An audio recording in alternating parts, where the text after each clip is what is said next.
नमस्कार. जनता दरबारामध्ये आपणा सर्वांचं हार्दिक स्वागत. निरनिराळ्या चांगल्या प्रयोगांची दखल आपण आपल्या ह्या जनता दरबार ह्या मालिकेतून घेत असतो आणि त्यासाठी दर सोमवारी रात्री 10 वाजता आपण सह्याद्री वाहिनीवरती भेटतच असतो आणि दर शुक्रवारी सकाळी 8 वाजता पुनःप्रक्षेपणातूनही आपण भेटत असतो. या भेटीगाठी अशाच चालू राहणार आहे. त्यासाठी सर्वप्रथम सह्याद्री वाहिनी आणि त्यांच्या सर्व चमूला आमच्यातर्फे अनेक अनेक धन्यवाद. कारण दर्जेदार कार्यक्रमांच्या प्रसारणासाठी सह्याद्री वाहिनी ही नेहमीच अग्रभागी राहिलेली आहे आणि जनता दरबाराचं प्रसारण सह्याद्री वाहिनीवरून होत आहे हे आमच्या सर्वांसाठी अतिशय मानाचं आणि आनंदाचं आहे. यासाठीच तुमचा आमचा सर्वांचा जनता दरबार. निरनिराळ्या चांगल्या प्रयोगांची, योजनांची, प्रकल्पांची, उपक्रमांची माहिती आणि त्यांची यशस्वी अंमलबजावणी आपण आपल्या ह्या जनता दरबारातून बघत आहोत. असे गेले 5 सोमवार आपण निरनिराळे प्रयोग बघितलेले आहेत. आम्हाला अनेकांनी संपर्क साधून सांगितलं की आम्हाला हे सगळे प्रयोग पुन्हा एकदा बघायचे, पण ते काही शक्य नाही आहे. तेव्हा आपण ह्या भागामध्ये ते जे प्रयोग आहेत, 5 प्रयोग जे आहेत त्याची थोडीशी माहिती घेऊया. त्यातला पहिला प्रयोग होता सार्वजनिक वितरण व्यवस्थेतला अतिशय लाभदायी असलेला घरपोच धान्य योजना. मंत्रालयातले सहसचिव असलेले शेखर गायकवाड यांची ती योजना होती घरपोच धान्य योजना. गरिबांना धान्य देण्यासाठी जी धडपड चालू आहे तिच्यामध्ये 60 वर्षात मिळून आपल्याला असं काय गोष्ट आहे की ज्यामुळे उत्तर मिळत नाही. विशेषतः भारताच्या संसदेमध्ये असं मान्य करण्यात आलं की 30% ते 60% या योजनेमध्ये गळती आहे वेगवेगळ्या राज्यामध्ये. हे शासनाने अधिकृतरित्या मान्य केलं. ते वाचल्यानंतर मग मला आश्चर्य वाटलं की एवढं धान्य जर पोहोचतच नाही गरिबांपर्यंत तर पोहोचण्याचा एक साधा मार्ग आपण का शोधू शकत नाही. आणि त्याच्यातून मला ही कल्पना सुचली. ती अगोदर खरं तर मी कागदावर मांडली, तिच्या अनेक तज्ज्ञांशी चर्चा केली. नंतर मी एका लहान आदिवासी पाड्यावर जाऊन बसलो आणि त्या लोकांशी चर्चा केली आणि त्याच्यातनं या घरपोच धान्य योजनेचा उगम झाला. जनता दरबारमध्ये आपला दुसरा प्रयोग होता वडगाव रासाईचा. वडगाव रासाई भीमा नदीच्या काठावरचं हे गाव आहे. अतिशय प्रदूषित पाणी तिथे आहे आणि गावकऱ्यांना शुद्ध पाणी देण्यासाठी रिव्हर्स ऑस्मोसिसचा एक प्रकल्प तिथल्या आमदारांनी तिथे बसवला आणि गावकऱ्यांना अतिशय शुद्ध पाणी मिळायला लागलं. असा तो प्रयोग होता वडगाव रासाईचा. मी तर आग्रह धरीन की आमदार फंड किंवा खासदार फंड ह्या योजनेसाठी आपल्याला वापरता येतो. कारण वैशिष्ट्यपूर्ण योजनेसाठी तुम्हाला काही टक्क्यात निधी बाजूला ठेवता येतो. ही वैशिष्ट्यपूर्ण कामामधून तुम्ही आरोग्य प्लांट बसवा. हा भाग प्रसारित झाल्यानंतर तिथल्या आमदार अशोक पवारांना अतिशय सकारात्मक प्रतिसाद जनतेकडून लाभलाच. शासकीय पातळीवरूनही ह्या प्रयोगाची दखल घेण्यात आली आणि आमच्याकडे ही विचारणा होते आहे की हे आरो म्हणजे नेमकं काय आहे आणि आम्हालाही बसवायचं आहे. जनता दरबारच्या तिसऱ्या भागामध्ये आपण बघितली वर्षभर चालणारी कर्डेलवाडीची शाळा. अतिशय चांगला प्रतिसाद ह्या भागासाठी आम्हाला लाभला. या शाळेमध्ये 140 मुलं आणि सकट पती पत्नी ह्यांच्या समीकरणातून ही शाळा यशस्वी झालेली आहे हेही आपण बघितलं. तिथल्या मुलांची प्रगतीही आपण बघितली. कर्डेलवाडीच्या शाळेचा हा भाग प्रसारित झाल्यानंतरच्या आठवड्यामध्ये सुमारे 400 लोकांनी ह्या शाळेला भेट दिली आणि तेही जनता दरबार बघून असं सकट पती पत्नींनी आम्हाला आवर्जून सांगितलं. जनता दरबारच्या चौथ्या भागासाठी आपण गेलो होतो थेट जव्हारमध्ये, आदिवासी विभागामध्ये. त्या आदिवासी बांधवांची उन्नती कशी झाली ते आपण पाहिलं आणि त्याचं सारं श्रेय जातं आबासाहेब जऱ्हाड साहेबांना. या आदिवासी भागामध्ये त्यांनी मोगरा शेती फुलवली, तुती लागवड केली आणि हळद ही पिकवली आणि ते सारं आपण बघितलं जनता दरबारच्या त्या भागामध्ये. शेतीमधली पारंपरिक पद्धतीची चौकट मोडून नवीन जी आपल्याला योग्य आहे अशी चौकट घेण्याचा प्रयत्न केला. जनता दरबारच्या मागच्या भागामध्ये आपण कोरडवाहू शेती आणि त्यातल्या शेतीपूरक उत्पादनातून मिळणारं उत्पन्न हे आपण पाहिलं आणि त्यासाठी आपण गेलो होतो मोराच्या चिंचोलीला आणि सुंदर मोर ही पाहिले आणि शेतीतले प्रयोगही आपण पाहिले. शेती आणि शेतीला जोडधंदा जर तुम्ही केला तर विदर्भ असो मराठवाडा असो कुठे कोणा शेतकऱ्याला आत्महत्या करायची वेळच येणार नाही.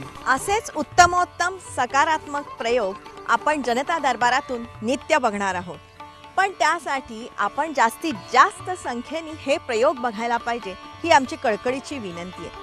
जेणेकरून ह्या प्रयोगातून स्फूर्ती घेऊन आपणही आपलं जगणं कुठेतरी सुकर करू शकतो. अशा चांगल्या प्रयोगांसाठी तुमचा आमचा सर्वांचा जनता दरबार. अशा चांगल्या प्रयोगांसाठी आज आपण आलेले आहोत पुणे विभागामध्ये.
महसूल विभागाच्या पुणे डिव्हिजनचं अतिशय चांगलं काम आहे. ते नेमकं काम काय आहे ते आपण बघणार आहोत. त्यासाठी पुणे डिव्हिजनच्या एका अधिकाऱ्यांना आम्ही विचारलं की तुमची पुणे डिव्हिजन ही सगळ्यात अग्रभागी आहे का. तेव्हा त्याला पुणेरी उत्तर मिळालं की आम्ही कुणाच्याही मागे नाही आहोत. पुणे विभाग कधीच मागे राहणार. कदाचित आपण एकदम फार पुढे नसो, पण आपण कोणाच्या मागे नक्कीच नाही. मागे राहायची सवयच नाही सगळ्याच गोष्टी. त्यामुळे वी आर ऑलवेज आहे एव्हरीथिंग. आमचा परफॉर्मन्स बघितला तरी पुणे विभागाचा. आणि आता मी तुम्हाला 2-3 उदाहरणं सांगितले की अमुक गोष्ट सुवर्णचे राजे स्वामींचे फॉर्मॅट सुद्धा पुणे विभागाने करून द्यावे. म्हणजे पुणे विभागाला शासनाकडनं सुद्धा सांगितलं जातं की हे तुम्ही करून द्या, दुसऱ्या विभागाला नाही सांगितलं. याचा अर्थ पुणे विभाग पुढे यायचं. दुसरं उदाहरण काय देतं तुम्ही. पुणे विभागाचं महसूल विभागाचं काम अतिशय चांगलंच असतं. पण मुळात महसूल विभागाच्या कर्मचारी अधिकाऱ्यांना नेमक्या कुठल्या कुठल्या जबाबदाऱ्या असतात किंवा कुठली कुठली कामं असतात हाही एक प्रश्न आहे. Normally work in the scarcity, calamity वगैरे वगैरे. म्हणजे जिथं एकदम असं काही नैसर्गिक आपत्ती येते आणि मग त्या ठिकाणी आमच्याकडे काम असं असतं. पण शासनाने विशेष अर्थसहाय्याच्या ज्या योजना मोजून 7 आहेत, तेवढ्या 7च योजना महसूल खात्याला राबवायची संधी मिळते. आणि त्या राबवत असताना आता त्याच्यामध्ये संजय गांधी निराधार योजना आहे, श्रावणबाळ निवृत्ती योजना स्टेट गव्हर्नमेंटची आहे, इंदिरा गांधी वृद्धापकाळ योजना सेंट्रल गव्हर्नमेंटची आहे, हे अपंगांसाठी योजना आहे, राष्ट्रीय कुटुंब कल्याण योजना आणि नुकतीच 2 वर्षापूर्वी सुरू झालेली आम आदमी योजना. आता राजस्व अभियानचं सुद्धा उदाहरण घेतलं, सुवर्णजयंती राजस्व अभियानचं. तर या वर्षीचे त्या फॉर्मॅट्स जे आहेत माहिती कलेक्ट करायचे ते सुद्धा म्हणजे इथून मी तयार करून राज्याला पाठवले. It will be circulated all over.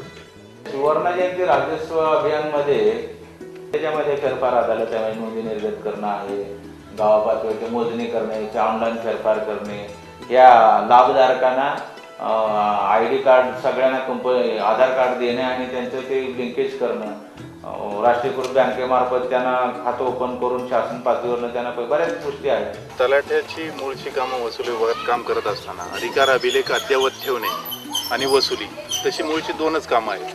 परंतु याबरोबर सर्वच विभागांमध्ये समन्वय साधताना अनेक प्रकारची कामे करावं लागतात. जसे की हवेलीसारख्या मोठा आवाका असलेल्या तालुक्यात काम करताना अनधिकृत बांधकामं असतील, अनधिकृत उत्खनन असेल, त्यावेळी असं टीम बनवून आम्हाला काम करायला लागतं सगळ्यांना मिळून एकत्रितपणे. आमची कामं जी असतात महसूल विभागाची प्रामुख्याने की पाणंद रस्ते आहेत, जे पूर्वी पाणंद रस्ते होते, अलीकडच्या काळामध्ये त्याच्यावर अतिक्रमणं झालेले आहेत. शेतकऱ्यांना त्यांच्या जमिनीमध्ये जाता येत नाहीत, आऊतकाठी घेऊन बैलगाडी वगैरे घेऊन जाता येत नाही, शेतीतला माल वाहतूक करता येत नाही. शेतकऱ्यांनी जे शेतीसाठी अतिक्रमण केलेलं आहे किंवा अन्य कारणासाठी अतिक्रमण, ते अतिक्रमण आम्ही दूर करून देतो. आणि त्याप्रमाणे आम्हाला वरिष्ठांचे आदेश आहेत आणि ते आम्ही तडकाफडकी काम सुरू केलेलं आहे. प्रत्येक सर्कलमध्ये, प्रत्येक गावामध्ये आम्ही हे काम सोमोटो पुढे लागून हे आम्ही करत आहोत. या साऱ्या जबाबदाऱ्यांमधून सुद्धा पुणे विभागानं विशेष सहाय्य विभागाच्या आम आदमी विमा योजनेमधली लाभार्थी संख्या प्रचंड प्रमाणामध्ये वाढवलेली आहे. म्हणजे 1,25,000पासून ते 6,83,000पर्यंतची लाभार्थी संख्या पुणे विभागानं ह्या वर्षामध्ये वाढवलेली आहे. हेही कौतुकास्पद आहे. 1,25,000वरून आम्ही जर आम आदमीचे 6,86,000 करतोय. आता ह्याच्यात आकडेवारी अजून काही 20 लाख करा वगैरे असं का आमचं टार्गेट नाही. आमचं उद्दिष्ट आहे की त्या गावातला एकही पात्र लाभदार संख्या कदाचित प्रमाण वाढायचं प्रमाण कमी जास्त होईल, पण लाभधारक योजनेपासून वंचित राहणार नाही. आणि ते सगळे कव्हर केले. आता हे झालं आम आदमीचं झालं, निराधारी ह्याचं सुद्धा त्यांचे सुद्धा आम्ही ग्रामसभेमध्ये त्यांना वाचणार. हे पात्रतेचे निकष आहेत. या निकषात बसणारं आपल्या गावात कोण आहे का राहिले ते विचारणार त्या ग्रामसभेमध्ये आणि त्यांचे फॉर्म भरून घेऊन प्रस्ताव देणार. आता ते मंजूर कमिटी करेल. शिष्यवृत्तीचा फॉर्म भरला त्याबद्दल आमच्या शिक्षणाला सहारा भेटला, त्यामुळे मी शिकू शकते, माझी भावंडं पण शिकू शकतात. त्यामुळे सरकारने आम्हाला अशीच मदत करावी अशी इच्छा आहे. या साऱ्या यशस्वी अंमलबजावणीच्या मागे नक्कीच एक प्रक्रिया आहे. पुणे विभागाची एक खासियत आहे. तर या योजना राबवत असताना जास्तीत जास्त माझं प्लॅनिंग मायक्रो युनिट जे आहे तर माझं युनिट हे गाव म्हणजे प्लॅनिंगचं युनिट गाव. तर गावाचं नियोजन माझं झालं, त्या गावातले सगळे कव्हर केले, गाव नियोजन झालं. असे एक एक गाव जर मी करत गेलो तर माझं कार्यक्षेत्र लवकर होईल. पण वरून खाली आलं तर ते फारसा इफेक्ट होत नाही. जेवढं नियोजनाचं क्षेत्र लहान आहे तेवढं तुमचे रिझल्ट चांगले येतात. आणि त्याप्रमाणे आम्ही आता तलाट्यांना सांगितले की तू प्रत्येक तलाट्याने आपल्या सजातील गावं नील करायची. आता एक दिवसात काय गाव नील नाही झालं तर 8 दिवस जर ठरवले तर गावातल्या लोकांना बरोबर घ्यायचं कोणत्या योजनेसाठी कोण पात्र आहे आणि त्या पात्रतेचे निकष आम्ही ग्रामपंचायतीमध्ये लावलेले आहेत, तलाट्याच्या चावडीमध्ये लावलेले आहेत. आणि त्या लोकांना वाचून दाखव. मी स्वतः काही गावं व्हिजिट केलेली आहेत. माझ्या डिव्हिजनमध्ये मी तलाठी सर्कलपर्यंतच्या मी मीटिंग घेतलेल्या आहेत किंवा हे काम कसं करावं आणि तुम्हाला कुठलीही अडचण आली तर काय गायडन्स लागला तर वी आर आहे. म्हणजे मी आहे, कमिशनर आहेत, कलेक्टर आहेत, त्यांच्या लेवलला नाही जाता विभाग आयुक्त करायला तुम्हाला नेहमीच मदत करेल. आणि असं केल्यामुळे लोकांना त्याचं कळलेलं आहे. आणि ह्याचाच आधार म्हणजे या डिव्हिजनमध्ये चांगलं काम चालू आहे याची गव्हर्नमेंटने नोंद घेऊन राज्य पातळीवरचा मेळावा जो सांगलीला झाला, वर्कशॉप झालं, त्याचं तेच फलित आहे किंवा या विभागात चांगलं झालेलं आहे. आमच्या गावामध्ये आणि इतर पूर्ण भागामध्ये असणारे गरीब किंवा अपंग, विधवा अशा ज्या महिलांना किंवा ज्या लोकांना ज्या गोष्टीची गरज आहे तो जो फायदा आहे सगळ्यांना अनुभव नाही.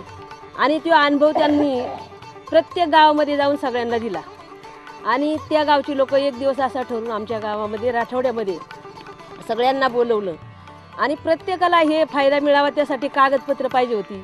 त्या कागदपत्राची पूर्तता कशी होईल पटकन त्यासाठी पूर्ण जसं काय सरकार दरबार आमच्या राठोड्यामध्ये त्या दिवशी आलेलं आणि कुठल्याही कागदपत्राची कमतरता होऊ नये म्हणून सगळी लोक इथं येऊन एका दिवसामध्ये पटापट सगळे लाईनीने असलेली होती आणि सगळ्यांना सगळे कागदपत्र वेळेच्या वेळेत मिळाली आणि सगळ्यांना तसाच लाभ मिळणार आहे. आणि आता सगळे आनंदित येते झालं समज या काय अल्पाट्यात समज झालं आमचं चांगलं झालं आमचं. तर आम्ही आमच्या गावात एक मीटिंग घेतली, सर्व महिलांना माहिती केलं आणि मग या म्हणले राठोड्या गावात हे शिबिर होणार आहे. तर मग खेड शिवापूर विभागातले हे सगळे तलाठी कामगार आपले कोंढणपूरचे ते चोरगे भाऊ ह्यांच्या मदतीने सगळे एका जाग्यावर सगळे डॉक्टर, तलाठी भाऊसाहेब, ग्रामसेवक हे सगळे लोक मिळाल्यामुळं आमच्या आर्वी गावचे जवळजवळ 25-30 लाभार्थी तयार झालेले आहेत. फायदा झाला. असं बरेच वेळा ये जा करायला लागलं असतं ते मात्र करायला लागलं नाही. ह्यांच्यामुळे सगळे एकाच जाग्यावरती आम्हाला हे झालं म्हणजे सगळ्या गोष्टी इथंच मिळल्या आणि ह्यांच्यामुळे बराच फायदा झाला आमचा इथं येऊन. सध्या शासनाच्या उच्च पातळीवरून या सर्व योजनांना गती देण्याचे आदेश देण्यात आलेले आहेत. तसंच कुठलाही पात्र लाभार्थी कुठल्याही लाभांशिवाय वंचित राहू नये असंही बजावण्यात आलेलं आहे आणि त्या दृष्टीने ही कार्यवाही सुरू झालेली आहे. ह्या ज्या 5-6 योजना ज्या आहेत त्याच्या गव्हर्नमेंटने फार मोठं आता फार चांगल्या स्टेप्स घेतलेले आहेत. उपमुख्यमंत्र्यांनी 24 तारखेला मीटिंग घेतली की हे सगळ्या ठिकाणी ते इंडिव्हिज्युअल लाभार्थीची योजना प्रत्येकाला ते मिळायला पाहिजे, बायोमेट्रिक पद्धतीने हे केलं पाहिजे. मी 20 वर्ष झाली आई वडिलांना सांभाळत आले आणि वडील माझे वारले. रडू नको.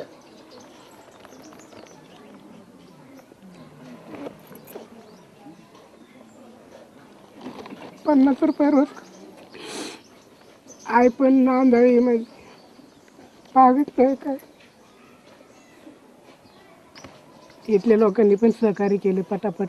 इथंच आमची कामं झाली. मी या राज्यात जन्मलोय, इथं वाढलोय. माझ्या सुदैवाने राज्य शासनाच्या प्रशासनात मला काम करायची संधी मिळाली. त्यामुळे मी ज्या गावात येतो, ज्या भागात मी येतो, असं आम्ही सगळ्यांनी जर ठरवलं की माझ्या 10 जण त्या गावातले असतील, त्याच गावात जेवढ्या काही शासकीय योजना आहेत त्या योजना जे पात्र लाभधारक आहे त्यांच्यासाठी जर राबवायसाठी आम्ही जर प्रयत्न केला तर हे करायचे, बाकीचं करायचं नाही. महिन्यात 2 महिन्यात तरी आम्ही एकदा घरी जातो. कुठल्या सणावारीला आम्ही घरी जातो सगळे. काय आता कोकणातले लोक गणपतीला सगळे घरी जातील. तर त्यांनी हे अशा योजना आहेत आपल्या गावात राबवल्यात का, कोण ह्याच्यापासून लांब राहिलेय का, असा अभ्यास करून जर या गणपतीत जर त्यांनी केलं तर कोकणातले सगळे लोक कव्हर होतील ना. आणि असं केलं ना, मला मनापासून वाटतं की तुम्हाला जे वर्क सॅटिस्फॅक्शन मिळेल ना असं केल्याने, इट इज व्हेरी डिफरंट. तुम्ही कुठल्याही मनोरंजनाच्या किंवा कुठल्याही आयुष्यारामाच्या कार्यक्रमातून तुम्हाला मिळणाऱ्या समाधानापेक्षा ह्या कामातून मिळणारं समाधान फार मोठं आहे. आणि ते मी अनुभवते आणि अनुभवणार आहे जोपर्यंत मी सर्व्हिसमध्ये आहे. इतकी सगळी कामं असतात, योजना समजावून सांगायच्या असतात, अडीअडचणी येतात, लाभार्थी शोधायचे असतात, त्यांना लाभ द्यायचे असतात. इतकी सगळी कामं करण्यासाठी वेळ मिळतो कसा हा प्रश्न पडू शकतो. सांगा आपण की हे सगळी कामं करण्याकरता आपल्याला वेळ मिळतो कसा. आम्हाला खरं वेळ मिळतच नाही, परंतु आम्ही नियोजन करून वेळात वेळ काढतो आणि हे काम मार्गी लावतो. वेळ मिळत नाही वगैरे कोण काय सांगत असेल तर त्याचं कारण त्यांना माहीत असतं. माझं वैयक्तिक जर विचारात घेतलं, तुमची इच्छा असेल तर मार्ग दिसेल असं माझं म्हणणं. अधिकाऱ्यांनी 50% प्रशासकांनी 50% सामाजिक कार्यकर्ता असावं, म्हणजे जनतेची कामं व्हायला चांगली मदत. रेव्हेन्यूची परंपरा आहे ती कारणं सांगण्यापेक्षा आहे ह्याच्यातनं मला चांगलं कसं करता येईल ही परंपरा रेव्हेन्यूची आहे. त्यामुळे असतात अडचणी असतातच. म्हणजे काय 100% स्टाफ आता एक मी काही वेळेचं असं सांगतो की 100% स्टाफ असला म्हणजे काम चांगलं होतच असं काही आदर्श असले तर सांगा. कारण त्याला तुमची विल पॉवर पाहिजे, तुमच्या सगळ्या सहकार्यांचं सहकार्य पाहिजे, चांगलं लिडरशिप पाहिजे आणि त्याला साथ देणारे तेवढे ताकदीचे शिलेदार पण पाहिजे. म्हणजे आज पुणे डिव्हिजनमध्ये जर का आपण बघितलं तर विशेष सहाय्य योजनांमधल्या सर्व लाभार्थींची संख्या प्रचंड प्रमाणामध्ये वाढलेली आहे. अगदी आकडेवारीत जर का आपल्याला बघायची झाली तर संजय गांधी निराधार योजनेमध्ये 95,143 इतकी लाभार्थी संख्या झालेली आहे. संजय गांधी निराधार योजनेखाली आम्ही जवळ 95,000 लोकांना लाभ दिलेला आहे, म्हणजे आता चालू आहे. इंदिरा गांधी राष्ट्रीय वृद्धापकाळ योजनेमध्ये 96,000 लोकांना दिलेलं आहे. नंतर श्रावणबाळमध्ये बी जवळपास 90,000ला हे दिलेलं आहे. आणि आम आदमींनी सांगितले की 6,83,000 लोकांना बेनिफिट दिलेलं आहे.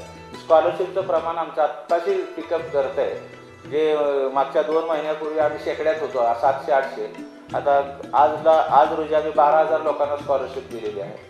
आणि जवळपास 50,000 लोकांची इन्फॉर्मेशन ऑलरेडी LICकडे गेलेलं आहे. मी 9वी मध्ये शिकते. मला दरमहा 100 रुपये मिळतात. शाळेची जी काही परीक्षेची वगैरे फी असते ना ती द्यायला मला मदत होते यामधून. मला डॉक्टर बनायचं आहे. आणि मेन म्हणजे कसं काही करताना धाडस पण करावं लागतं. तुम्ही प्रत्येक वेळेस चाकोरीत राहून हे करू शकत नाही. काही वेळेस अधिकाराचा वापर करावा लागतो, काही वेळेस तुमच्या संबंधाचा वापर करावा लागतो, काही वेळेस अधिकाराच्या बाहेर जाऊन तुम्हाला काम करावं लागतं. पण तुम्ही अधिकाराच्या बाहेर जाऊन काम करत असताना तुमचा हेतू परफेक्ट होता. ह्याच्यात काय 4 लोकांना जास्त मदत व्हावी म्हणून तुम्ही प्रयत्न केले, म्हणजे कायदा मोडून करा असं नाही. बऱ्याच गोष्टी आमच्या दैनंदिन कामाचा भाग आहे आणि दैनंदिन कामाच्या भागातल्या कोणत्या गोष्टीला जास्त प्रायोरिटी द्यायची हे गव्हर्नमेंटने डिफाईन केले, दॅट इज कॉल्ड मनी. त्यामुळे वेगळं असं फार वेगळा बोजा आमच्यावर पडला असं काही ना. आमचं दैनंदिन काम त्याच्यामध्ये आम्ही अधिक चांगल्या रीतीने करावं किंवा त्याचा रेग्युलर आढावा व्हावा म्हणून त्या गोष्टी प्रायोरिटीने शासनाने घेतलेल्या आहेत. या साऱ्यांच्या सकारात्मक कामाची पावती मिळते लाभार्थींच्या समाधानाच्या हुंकारातून. हो, खुश आहे. अहो आपल्या अपेक्षा किती दिले तरी आपल्याला कमीच आहे, पण त्यांनी दिले तेवढे तर समाधान मानायचं. संजय गांधी निराधार त्याच्यामध्ये मी आता सहकार्य आम्हाला केलं, अर्ज भरलेला आहे.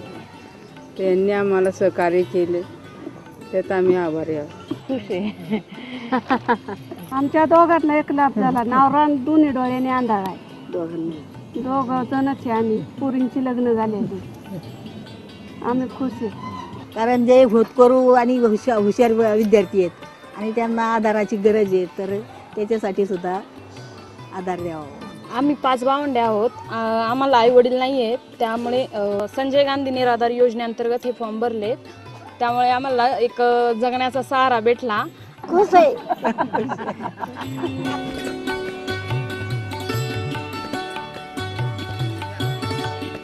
बघितलं किती सकारात्मक काम चालू आहे. पण या सकारात्मक कामाची माहिती आपल्याला होती का? नव्हती. सध्या सगळीकडे नकारात्मक कामांचीच माहिती आपल्याला मिळत असते आणि त्यातून आपला असा गैरसमज होऊ शकतो की सगळीकडे नैराश्य आहे, नकारात्मकता आहे, असंही आपल्याला कुठे वाटू शकतं. मूठभर नकारात्मकतेपेक्षा ओंजळभर सकारात्मकता ही जास्त महत्त्वाची आहे आणि म्हणूनच आपण हे सगळे सकारात्मक प्रयोग तुमच्यापर्यंत पोहोचवत आहोत जनता दरबारातून. चांगल्यातून नेहमी चांगलंच घडतं या विचाराने प्रेरित झालेला तुमचा आमचा सर्वांचा जनता दरबार. या जनता दरबारामध्ये असे सकारात्मक प्रयोग आपण लोकांना दाखवत असतो. असे सकारात्मक प्रयोग करणारे लाखो काय करोडो लोक आहेत. पण ह्या सर्वांची दखल जनता दरबारामध्ये घेणं शक्य नाही. त्याच्यामुळे त्यातल्या काही चांगल्या आणि यशस्वी प्रयोगांची दखल आपण घेत आहोत जनता दरबारातून. चांगल्यातून नेहमी चांगलंच घडतं या विचारांनी प्रेरित झालेला तुमचा आमचा सर्वांचाच हा जनता दरबार. या जनता दरबारातले हे प्रयोग आपल्याला कसे वाटले यासाठी जरूर आम्हाला कळवा, आपल्या प्रतिक्रिया द्या. त्यासाठी आमचा ईमेल ID आहे janatadarbar@yahoo.in. या ईमेल ID वरती लवकरात लवकर तुमचे विचार असतील, प्रतिक्रिया असतील आमच्यापर्यंत पोचवा. तसं पाहिलं तर दर सोमवारी रात्री 10 वाजता आपण सह्याद्री वाहिनीवरती भेटतच असतो जनता दरबारमध्ये. दर शुक्रवारी सकाळी 8 वाजताही आपण भेटत असतो सह्याद्री वाहिनीमध्ये जनता दरबारमध्ये. तुमच्या आमच्या सर्वांचाच हा जनता दरबार. जास्तीत जास्त संख्येने जनता दरबारामध्ये सामील व्हा. जनता दरबार.